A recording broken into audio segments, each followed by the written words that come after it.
لبيك اللهم لبيك. Tẹ́tẹ́lọ àjìnìrọ̀rùn, òmùra lílọ nìdẹ̀ra.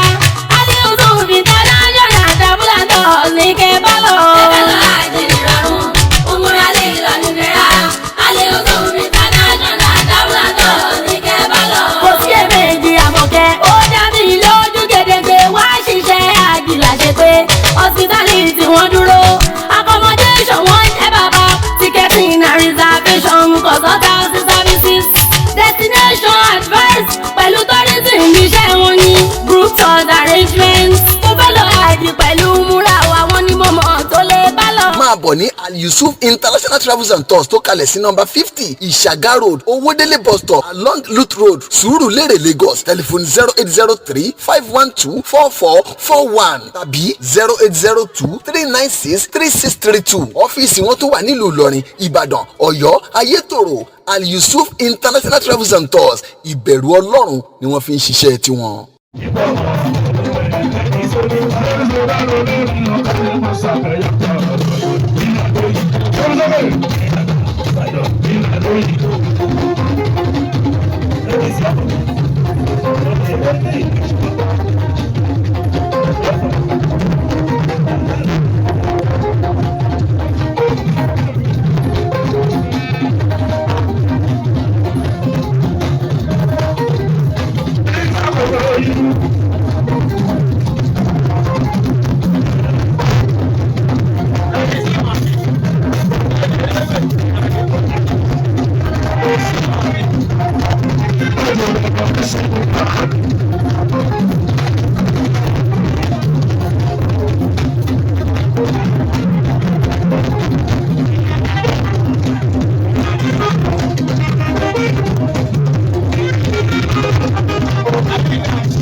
Àwọn tí ó dún ní mọ́ lórí TikTok, àwọn bí ó dún ní mọ́ ọ̀pọ̀ àti ó kẹjà tó ló bá tó bá rẹ̀ ní olùfìmọ̀ ní ní olùfìmọ̀ olùmọ̀ olùfìmọ̀ sọ olùfìmọ̀ ọmọ wa láyé láti wá ṣe kí ìlànà wa.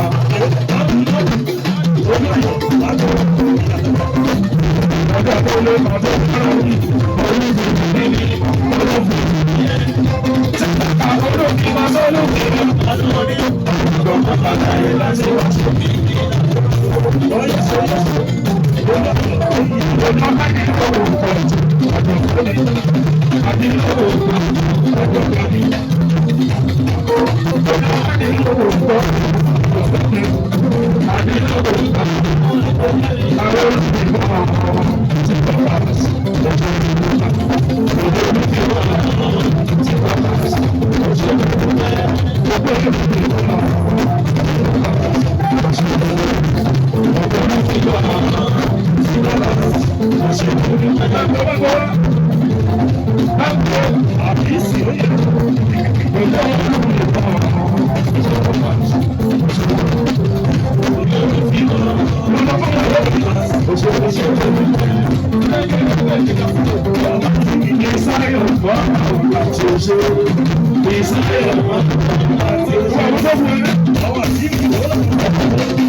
Thank you.